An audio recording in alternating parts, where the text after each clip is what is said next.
एक बार की बात है, एक गांव में विक्रम नाम का एक हट्टा कट्टा पहलवान रहता था। विक्रम गांव में सबसे ज्यादा ताकतवर आदमी था। वो सभी गांव वालों का बहुत प्रिय था। विक्रम गांव वालों की बहुत मदद करता था और गांव वाले भी विक्रम का बहुत सम्मान और उसकी प्रशंसा करते थे। गांव के बच्चे भी विक्रम को बहुत प्यार करते थे। विक्रम अपने अखाड़े में कई बच्चों को मुफ्त में पहलवानी सिखाता था। विक्रम का सपना था कि वो एक वेट लिफ्टिंग प्रतियोगिता में भागीदार बने, जिसके लिए वो दिन रात मेहनत कर कसरत करता था। वो घंटों घंटों कसरत करता रहता था, मानो वो पागल हो गया हो। एक दिन जब विक्रम अपने अखाड़े में कसरत कर रहा था तो एक साधु संत उसके द्वार पर आते हैं। भगवान के नाम पर कुछ दे दे बेटे, कुछ खाने को दे दे, तेरा भला होगा। अरे बेटे, कुछ खाने को ला दो, बहुत दिनों से भूखा हूँ। साधु बहुत देर तक विक्रम को पुकारता रहा, लेकिन विक्रम ने अपनी कसरत नहीं छोड़ी। सुन लड़के, तूने मेरी पुकार ना सुनकर मेरा अपमान किया है। तुझे अपने शरीर से बहुत लगाव है। तेरे लिए शारीरिक बल ही सब कुछ है। मैं तुझे श्राप देता हूँ। तेरा ये शरीर जिससे तू इतना संवारता है, वो जल्दी ही नष्ट हो जाएगा। तुझे जीवन में कोई तरक्की नहीं मिलेगी। इतना कहकर साधु वहां से चला जाता है। विक्रम जब साधु के मुंह से निकले उस श्राप को सुनता है तो वो डर जाता है।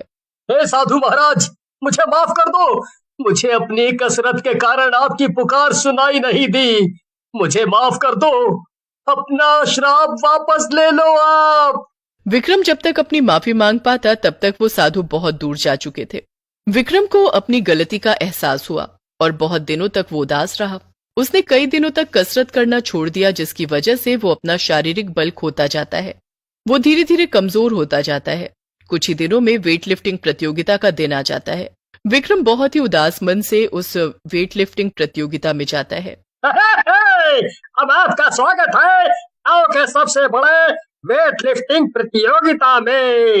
यहाँ अलग अलग शहर से लोग भागीदार बनकर आए हैं। मैं आप सभी का दिल से स्वागत करता हूँ।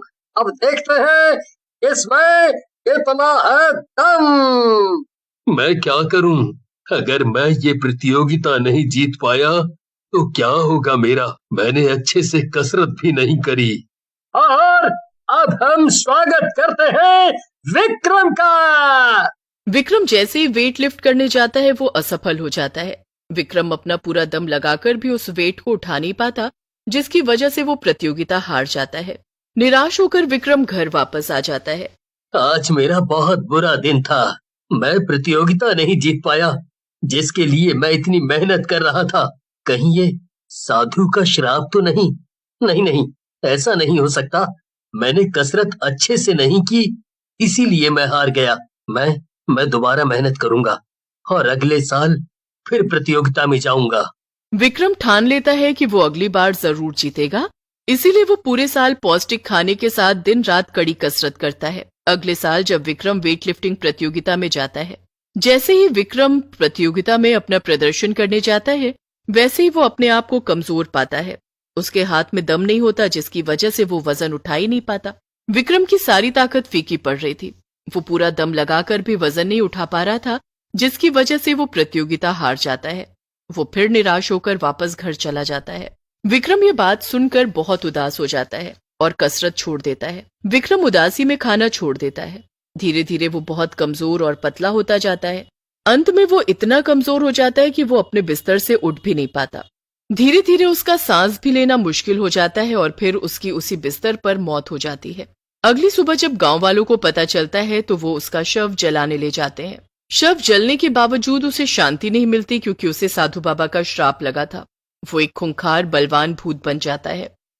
विक्रम की अशांत आत्मा उसी बंजर अखाड़े में भटकती रहती है। विक्रम का भूत बहुत ही गुस्से वाला और भयानक होता है। एक दिन रात को कोई गांव वाला उस बंजर अखाड़े की तरफ से गुजर रहा होता है, तभी उसे अखाड़े की तरफ से एक अजीब सी आवाज आने लगती है। ये कैसी आवाज आ रही है? हवा भी नहीं चल रही। जरा जाके देखता हूँ। गांव वाला अखाड़े के भीतर आकर खड़ा हो जाता है। आवाज तो यहीं से आ फिर अचानक से अखाड़े की रेत तेज तेज उड़ने लगती है। उस रेत को विक्रम का भूत ही नियंत्रण कर रहा होता है। विक्रम अपने भूतिया जादू से उस रेत की रफ्तार तेज कर देता है और रेत की रफ्तार के कारण वो गांव वाला अखाड़े के बाहर गिर जाता है। सुनो, अब तुम दोबारा इस अखाड़े की तरफ से गुजरना मत, नहीं तो मैं तुम्हें मार दूंगा और इस गांव को भी तबाह कर दूंगा। गांव वाला उस भूत से डरकर दुम दबाकर भाग जाता है और सारे गांव में ये ऐलान कर देता है कि कोई बहुत ताकत वाला भूत इस गांव के अखाड़े में घुस गया है। सभी गांव वाले बहुत डर जाते हैं और उस अखाड़े की जमीन को बेचने का फैसला ले लेते हैं। 1 साल बाद आरव नाम का एक शहर का लड़का उस अखाड़े की जमीन को खरीदने की सोचता है। वो उन गांव वालों से बात करने जाता है। नमस्ते अंकल, मैं इस अखाड़े की जमीन को खरीदना चाहता हूँ। क्या आप मेरी मदद कर सकते हैं? हाँ बेटा, क्यों नहीं, अभी आपका काम पूरा करवा देते हैं। शुक्रिया अंकल। बेटा, तुम इस अखाड़े की जमीन का क्या करोगे? घर बनवाओगे? नहीं नहीं, मेरे दादा इस गांव के बहुत बड़े पहलवान थे। उन्होंने वेट लिफ्टिंग प्रतियोगिता के कई सारे मेडल हासिल किए। मैं भी उनकी तरह बनना चाहता हूँ, इसीलिए मैं यहाँ एक जिम खोलूंगा और कसरत करूंगा। क्या कसरत? वेट लिफ्टिंग प्रतियोगिता? पहलवानी? मुझे दाल में कुछ काला लग रहा है। क्यों अंकल, आप ऐसा क्यों कह रहे हो? बेटा, इस जमीन को जरा संभाल कर इस्तेमाल करना। इस जमीन पर एक पहलवान का साया है। अंकल जी, मुझे माफ करना, मैं भूतों में विश्वास नहीं करता। इतना कहकर आरव वहां से निकल जाता है। आरव कुछ ही दिनों में उस अखाड़े की जमीन को जिम में परिवर्तित कर देता है। आरव भी विक्रम की तरह कसरत का शौकीन था। वो पूरा पूरा दिन जिम में कसरत करता था। विक्रम के भूत को ये देखकर अपनी कसरत के दिन याद आ जाते हैं। एक दिन रात को आरव जब जिम में ही कसरत करके सो जाता है, तभी उसके जिम के औजार इधर उधर गिरने लगते हैं।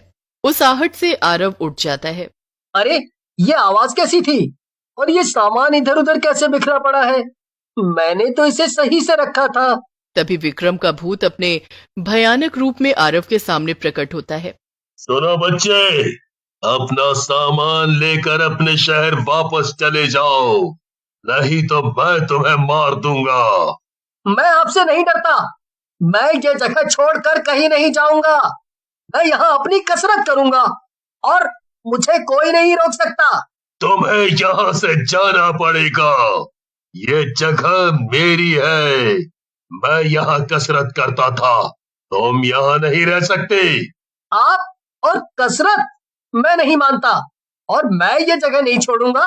मुझे यहाँ रहकर कसरत करनी है और वेट लिफ्टिंग प्रतियोगिता में भाग लेकर जीतना है। क्या तुम भी उस प्रतियोगिता में भाग लेना चाहते हो? हाँ, और मैं उसमें जीतना भी चाहता हूँ। मैं अब तक तुम्हारी परीक्षा ले रहा था। एक समय पर जब मैं जिंदा था, तब मैं भी तुम्हारी तरह ऐसा ही जुनूनी था। क्या क्या आप भी एक बॉडी बिल्डर थे, मेरे जैसे? हाँ बेटा, मैं भी बॉडी बिल्डर था। तो क्या आप एक बॉडी बिल्डर भूत हो? आप मुझे उस प्रतियोगिता जीतने में मदद कर सकते हैं? विक्रम का भूत आरव को बॉडी बिल्डर और उसको कसरत सिखाया करता था और उसे प्रतियोगिता के लिए उत्तम बनाना चाहता था। आरव और विक्रम का भूत दिन रात प्रतियोगिता के लिए कसरत करते रहते थे। आखिरकार वो दिन आ गया जब आरव का वेट लिफ्टिंग प्रतियोगिता में भाग लेने का दिन था। आरव प्रतियोगिता में जाता है, लेकिन वो बहुत ही डरा हुआ होता है। आरव स्टेज पर अपना प्रदर्शन करने जाता है। जैसे ही वो वजन उठाने जाता है तो वो उठा नहीं पाता। भूत दूर खड़े होकर ये सब कुछ देख रहा होता है। भूत आरव को जिताने के लिए उसके शरीर में प्रवेश करता है। आरव को भूत के अपने शरीर में प्रवेश के बाद एक उत्तम शक्ति का एहसास होता है। प्रतियोगिता जीतने के बाद जब आरव के शरीर से भूत निकल जाता है, तब वो उसका बहुत शुक्रिया करता है। बॉडी बिल्डर भूत की याद में आरव अपने जिम का नाम बॉडी बिल्डर जिम रखता है और वो विक्रम की तरह ही कई सारे बच्चों को मुफ्त में कसरत सिखाता था।